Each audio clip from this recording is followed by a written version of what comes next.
Hello BookTube, it's Joshua here.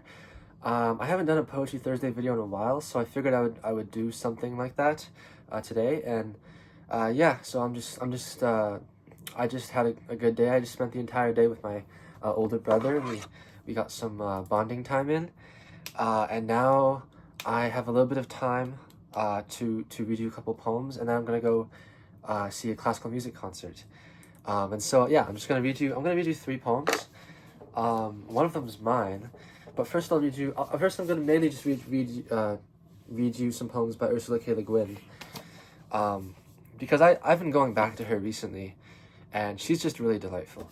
So, I picked out this one poem, which is about the heroic couplet. Because I rather like the heroic couplet. I love its measuredness, and this poem will talk about that. This is titled meters, and the first one is titled "The Heroic Couplet." She writes another one about the well, I don't. This is in Latin, "Ingenti percussis amore," and it's about Virgil, but I don't really know. I don't really know how Latin meter works, so I can appreciate that one less than I can appreciate the heroic couplet one. So I'll read you the first one. I loved, when I was young, the hard, sedate, controlled iambics, the foot soldier gait that swung great armies to their epic goal, or slowed, allowed a meditative stroll.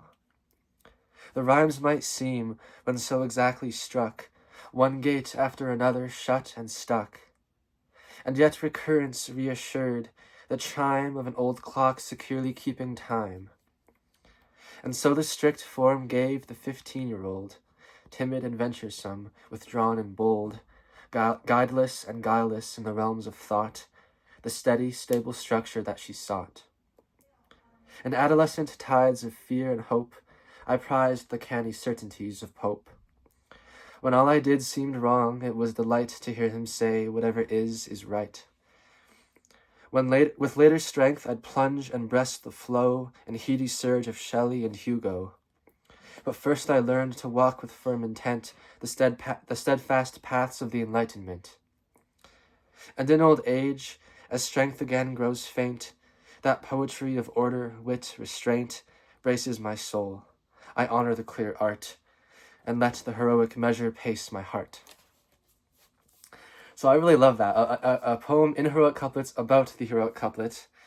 And I like this because, well, I remember I was taking a class about that was going kind of through the English canon, and we were reading Pope, and my professor just kept on bashing him and saying he was really boring. And so I went and read this in response to it. And I also wrote a bit of light verse in heroic couplets, responding to the professor. So I wanted to read that to you. So this is too blank because I'm not going to name the professor, but yeah, here it is. "'Tis your opinion Pope is really boring. His couplets, though heroic, leave you snoring. You scold him for unfashionable opinions, for questionable comments on the Indians. But let me tell you this, my dear professor. Compared with him, romanticism's lesser. Did Wordsworth give a name to his own age? Is he greater because he thinks himself a sage? Since Wordsworth laid his grubby hands on poesy, the occupation has been rather lousy. But Pope has laid his lines in pure perfection. His blemishes escape all quick detection. Therefore, professor, quit your argument before your precious time is completely spent." So that was some amateurish light verse and heroic couplets there. But now to have the video take a serious turn, I want to read another poem by Ursula K. Le Guin. And I've been going back to this poem for a while now. I read this poem to you guys before, but I think I understand it a bit better now, and I want to reread it to you guys. This is "Finding My Elegy" by Ursula K. Le Guin. So yeah, I'll read it to you. "Finding My Elegy. I can't find you where I've been looking for you, my elegy. There's all too many graveyards handy these days. Too many names to read through tears on long black walls, too many bulldozed, bone-filled ditches, and all the animals to mourn. Wiped off the earth like mist wiped off a mirror, leaving one face, reflection of itself alone, image of its imagined image, nothing else, no grief, no dirt, no dogs, no elegies. That desert is no place for you. And so I looked where death is birth, and gods are animals, and being flows through being, as from the spring the stream flows to and through the rivers to the sea. But what's to mourn, if life betakes itself into another life?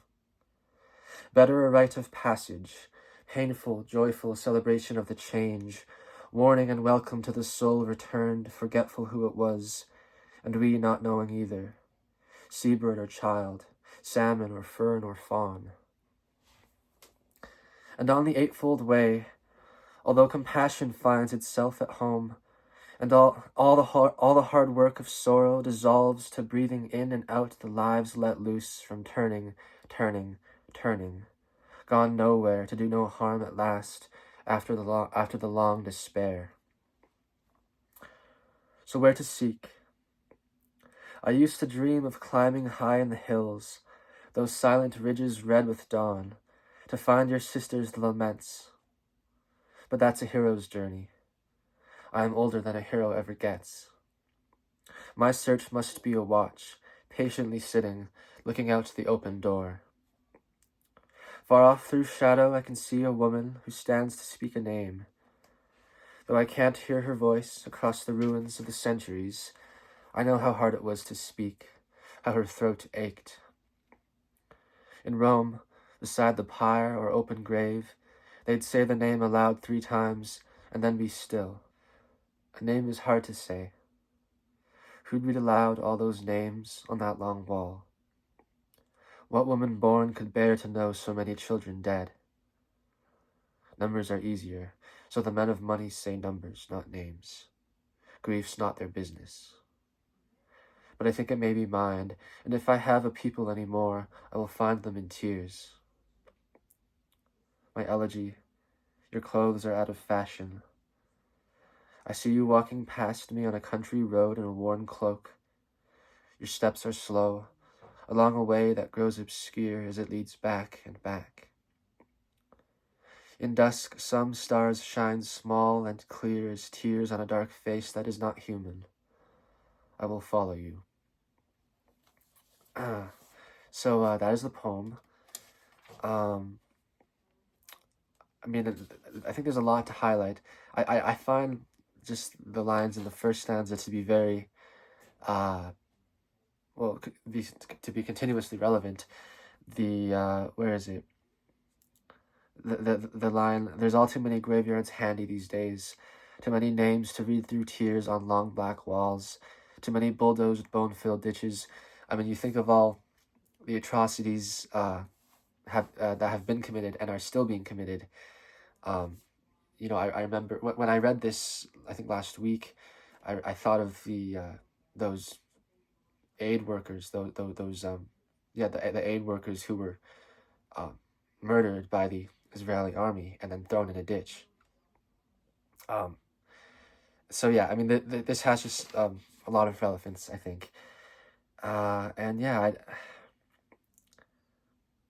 yeah. Anyway, I think that's all I have to say. There's a lot going on there, but yeah, I hope you enjoyed this video, and goodbye, BookTube.